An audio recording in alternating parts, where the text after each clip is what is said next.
ప్రభుత్వంలో ఆర్టీసీ ఆస్తులను ధ్వంసం చేసి కుదేలు చేసి కబ్జాలు చేసి ఆర్టీసీ ఉద్యోగులు ఆత్మహత్య కారణమైన వీళ్ళు ఇవాళ ఆర్టీసీ గురించి మాట్లాడుతున్నారు. అదే కాకుండా పేదవాళ్ళు ఎక్కేది ఆర్టీసీ బస్సులు. అలాంటి బస్సుల రేట్లు పెంచి ఇవాళ ఆడవాళ్ళు బస్సులలో వస్తే తట్టుకోలేకపోతున్నారు.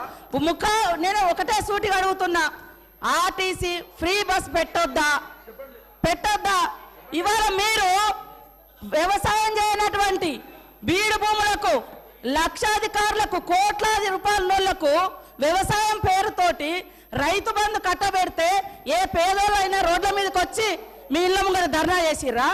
ఈ రోజు ఆటోలను ముందు పెట్టి మీ అధికారం రావాలని ఎప్పుడు మీరు సెంటిమెంట్లను వాడుకొని ఒకరిని ముందు పెడతారు, ఆ తర్వాత మీరు వెనక నుంచి వస్తారు. ఇది మీ నైజం. గతంలో కూడా అగ్గిపుల్లలు దొరకక డ్రామాలు చేస్తే పాపం వేరే పిల్లలు ఆత్మహత్య చేసుకున్నారు. అంటే చేయకూడదు అంటారు. మరి మీరు లక్షల రూపాయలు కోట్ల రూపాయలు ప్రజల మీద అందరి మీద పన్నులేసి ఆ వచ్చిన ధనము రైతు బంధుల పేరుతోటి ఏ పేద మహిళకు ఏ పేదోళ్లకు రూపాయి దక్కలేదు. కానీ మీరు మాత్రము లక్షలు ఎత్తుకున్నప్పుడు ఏ పేదోళ్ళైనా రోడ్ల మీదకి వచ్చి మాకెందుకు ఇవ్వలేదని అడిగిచ్చేటట్టుగా మేమన్నా రెచ్చగొట్టినామా? ఇవాళ అక్క చెల్లెళ్ళు అడుగుతున్నారు, నెలకు 5-6 వేలు మాకు మిగులుతున్నాయి ఆర్టీసీ బస్ తోటి. అంటే వీళ్ళు ఎందుకు తట్టుకోలేకపోతున్నారో నేను అడుగుతున్నా. మరి ఎక్కడ ఏం దొరకనట్టుగా అదే మాట్లాడుతున్నారు. మొత్తం వీళ్ళు అన్ని తీసేయండి. కాబట్టి ఆర్టీసీ బస్సులలో మహిళలు ప్రయాణం చేస్తే మీకేం ప్రాబ్లం అది చెప్పండి. పల్ల రాజేశ్వర రెడ్డి గారు ఏమధ్యక్ష ఇది?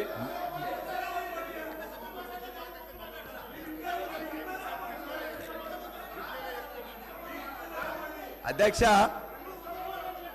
ఇప్పుడు ముఖ్యమంత్రి గారిని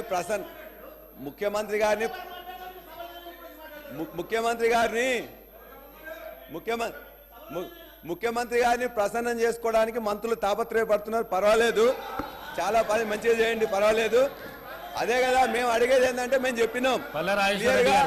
అధ్యక్ష, నేను ఒక్కరిని మాట్లాడుతుంటే 5 నిమిషాలు కూడా మీరు సమయం ముందే వాళ్ళందరూ మాట్లాడుతున్నారు. మంత్రులకు అవకాశం అధ్యక్ష, ఒకటనే హరీష్ రావు గారు, మీరు కూడా గత సీనియర్ సభ్యులు మేమేం మాట్లాడాలి అధ్యక్ష? అధ్యక్ష ఒక్క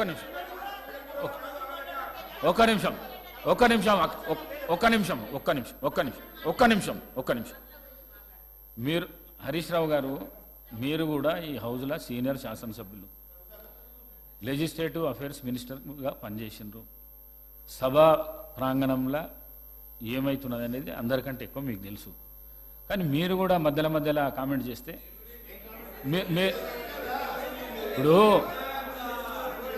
శ్రీధర్ బాబు గారు మాట్లాడతామని అన్నప్పుడు మీరు అట్లెట్లా ఇస్తారు అని అంటున్నాను. వారు లెజిస్లేటివ్ అఫైర్స్ మినిస్టర్, వారికి అధికారం ఉన్నది.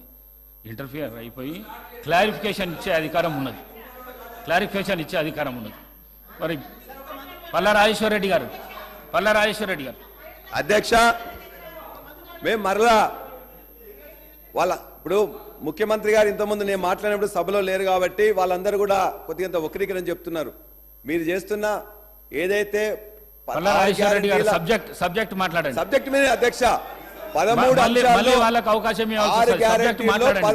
6 గ్యారంటీల్లో 13 అంశాల్లో ఉన్న మహిళల బస్సు పథకం ఏదైతుందో దాన్ని మేము ఆహ్వానిస్తున్నాం. దానికి కావాల్సిన బస్సులు పెంచాలని చేస్తున్నాం. వాళ్ళందరూ కూడా మంచిగా బ్రహ్మాండంగా ఈజీగా పోయేటట్టు చూడాలని చూస్తున్నాం. ఏదైతే ఆర్టీసీ గవర్నమెంట్ ఉద్యోగులుగా మేము చెప్పినామో వాళ్ళందరికీ కూడా వెంటనే వాళ్ళకు ఉద్యోగాలు కూడా గవర్నమెంట్ ఉద్యోగస్తులుగా గుర్తించాలని చెప్పి కూడా కోరుతున్నాం. అదేవిధంగా ఇవాళ 6.5 లక్షల మంది ఆటో డ్రైవర్లు ఇవాళ నష్టపోతున్నారు. కాబట్టి చనిపోయిన 21 మంది డ్రైవర్లకు వాళ్ళ యొక్క కుటుంబాలకు దయచేసి 20 లక్షలు ఎక్స్గ్రేషియా ప్రకటించాలని, వారి యొక్క కుటుంబం జీవనం సాగించడానికి 10,000 రూపాయలు ఇవ్వాలని చెప్పేసి ముఖ్యమంత్రి గారిని కోరుతున్నాం. ప్లీజ్.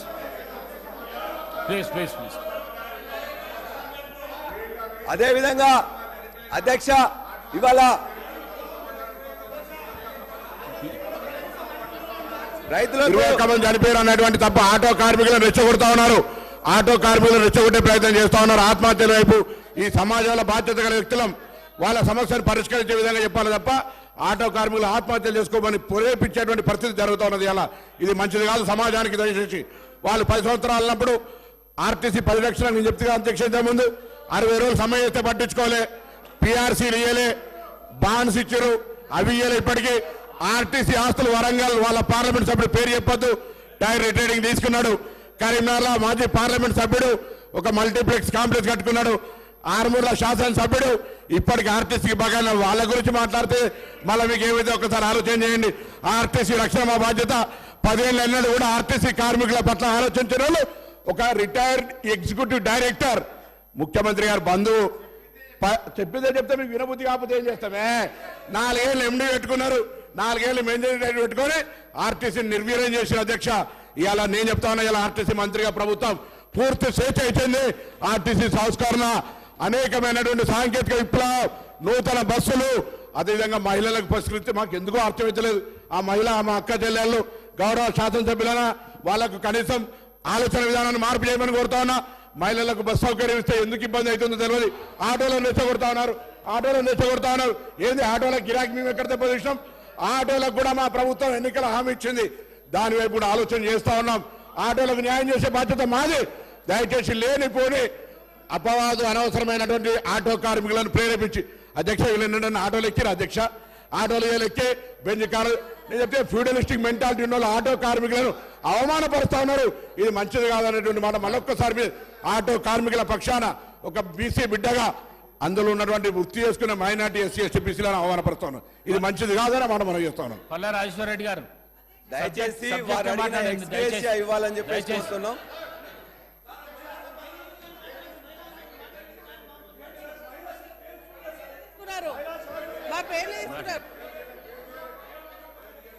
అధ్యక్ష, మరి మన మినిస్టర్ గారు మాట్లాడుతూ మేము కూడా ఇక్కడ మహిళలను మేము సపోర్ట్ చేస్తున్న మహిళలకు అంటున్నారు అధ్యక్ష. మా పల్లా రాజేశ్వర రెడ్డి గారు మా పార్టీ తరఫున మాట్లాడుతూ స్పష్టంగా చెప్పడం జరిగింది,